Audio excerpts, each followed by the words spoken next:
एक कस्बे में 15 साल की लड़की पिंकी रहती है। पिंकी की आंखें एक कार एक्सीडेंट में कई साल पहले ही जा चुकी हैं।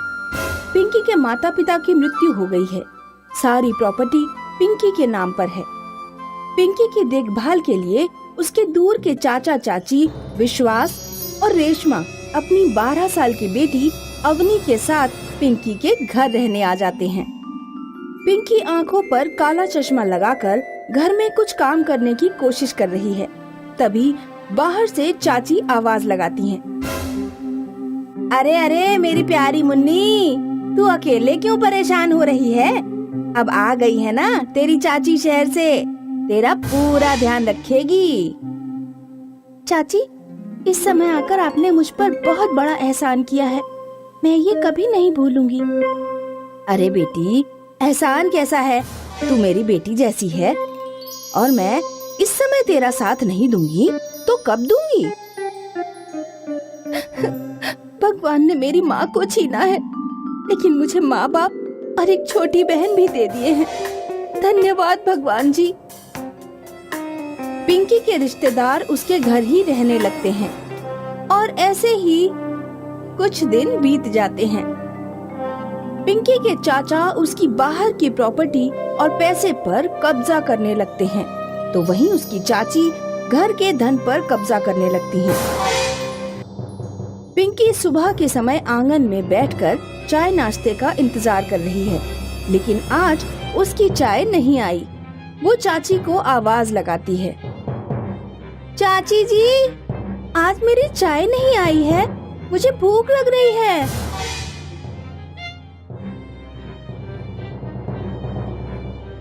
हाँ, नहीं आई है तो क्या हो गया? मैं क्या तेरी नौकरानी हूँ? तूने मुझे परेशान कर दिया है। मैंने सिर्फ आपसे चाय मांगी है और आप कुछ भी क्यों बोल रही हो? मुझसे कोई गलती हो गई है क्या? अरे गलती तो मुझसे हो गई है, जो मैंने तुझ अंधी की जिम्मेदारी ली थी। तेरे चक्कर में मैं अपनी छोटी सी मासूम बच्ची का भी ध्यान नहीं रख पाती हूँ। चाची जी, मुझसे जितना भी बनेगा मैं अपना काम खुद कर लिया करूँगी। बस फिर क्या था, पिंकी गिरते पड़ते काम करने लगी और रोज अपनी माँ को याद कर कर के रोने लगी। चाची ने पिंकी पर अत्याचार बढ़ा दिए और ऐसे ही कुछ दिन बीत गए। एक दिन पिंकी अपने कमरे में होती है और बाहर से उसके चाचा हाथ में कुछ पेपर्स लेकर आते हैं। पिंकी बिटिया, कैसी हो? मैं ठीक हूँ चाचा जी। बिटिया, अगर तू मना ना करे तो मुझे तुमसे एक काम है। चाचा जी, कैसी बातें कर रहे हैं आप? बेझिझक बोलिए ना, क्या बात है? ये कुछ जरूरी कागज हैं जिन पर तुम्हारे हस्ताक्षर जरूरी हैं बिटिया। तुम स्याही से अंगूठा लगा दो। ये कैसे पेपर्स हैं? तुम इतना मत सोचो, ऐसे ही बिजली के बिल के कागज हैं। इसे भरने के लिए तुम्हारे हस्ताक्षर जरूरी हैं। बिटिया, अब देर मत करो और जल्दी से इस पर अंगूठा लगा दो। ऐसा क्या है जो चाचा मुझसे छिपा रहे हैं और कागज पर अंगूठा लगवाने के लिए इतने उतावले हो रहे हैं? कुछ तो गड़बड़ है, लेकिन कोई नहीं, मैं अंगूठा लगा देती हूँ। ठीक है चाचा जी, लाइए मैं अंगूठा लगा देती हूँ। हाँ हाँ बिटिया, जल्दी से अंगूठा लगा दो। चाचा पिंकी का हाथ पकड़कर सही जगह अंगूठा लगवा देते हैं। चाची भी बहुत खुश होती हैं और घर में सबके लिए खीर बनाती हैं। अरे भाग्यवान, थोड़ी सी खीर पिंकी को भी दे दो। अरे हाँ हाँ, तुम्हें बड़ा ख्याल है उसका, मरने दो उसको। हमने धोखे से उसकी सारी प्रॉपर्टी अपने नाम करा ली है, तो इसका मतलब ये नहीं हुआ कि हम उसका ख्याल ना रखें। हाँ हाँ, अब फिक्र कर ली हो तो रहने दो और जल्दी इस अंधी से पीछा छुड़ाओ। चाचा चाची की ये बातें पिंकी सुन लेती है और वो बहुत दुखी हो जाती है। चाची का अत्याचार उस पर दिन रात बढ़ता जा रहा है। अवनी भी उसे परेशान करती है और चिढ़ाती है। एक शाम को अवनी घर में खेल रही होती है। उसके बराबर में ही पिंकी बैठी होती है। तभी अवनी का पैर पिंकी की छड़ी से लग गया और अवनी नीचे गिरकर रोने लगी। माँ, देखो ना, इस अंधी ने मारा है मुझे। ये सुनकर अवनी की माँ रेशमा आग बबूला हो जाती है। अरे खुद तो अंधी है ही, मेरी बेटी को भी करना चाहती है। मैं तो इसकी नीयत पहले से ही जानती थी। आवाज सुनकर विश्वास भी आ जाता है। अरे क्या हुआ भाग्यवान, क्यों चिल्ला रही हो? तुम ये पूछो कि क्या नहीं हुआ है। इस लड़की ने मेरा दिमाग खराब कर दिया है। अब मैं इसको एक पल भी अपने साथ यहाँ नहीं रख सकती। चाची जी, अवनी मेरी छोटी बहन है, मैं इसको क्यों मारूंगी? मैंने कुछ नहीं किया है। हाँ हाँ, अच्छे से जानती हूँ कि तू कितना सच बोलती है।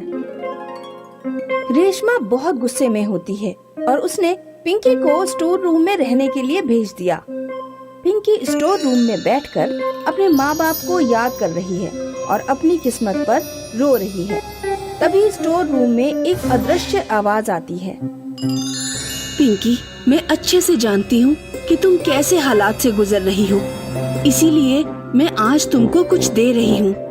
तुम अपने बराबर में रखे बॉक्स को पकड़ने की कोशिश करो और उसे खोल कर देखो।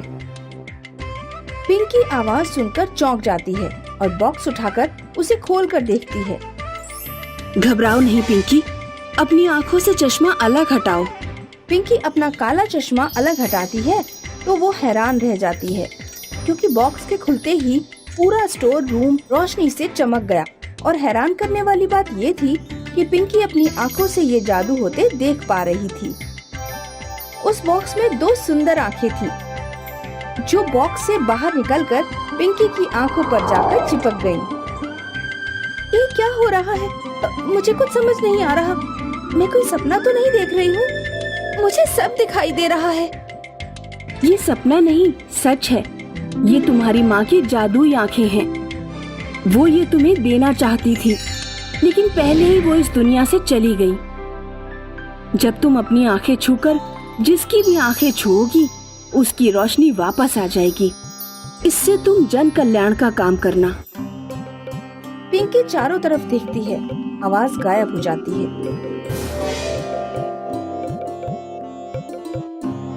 प्रिय चाचा और चाची जी, आप अब जल्दी से सामान बांधकर मेरे घर से निकल जाओ। पागल हो, ये घर हमारे नाम है और तुमने ही इस घर के कागजात पर अंगूठा लगाया है। पागल तो आप हो, जो आप ये भी नहीं जानते हो कि मैं अंगूठा नहीं लगाती हूँ, बल्कि साइन करती हूँ। मैं फर्जी केस में तुमको अंदर करा सकती हूँ। मेरी आंखें वापस आ गई हैं। ये सुनकर रेशमा और विश्वास हैरान हो जाते हैं और चुपचाप वहाँ से निकल जाते हैं। पिंकी ने अब एक NGO खोला है और वो अब अंधे लोगों को उनकी रोशनी वापस देकर सेवा कर रही है।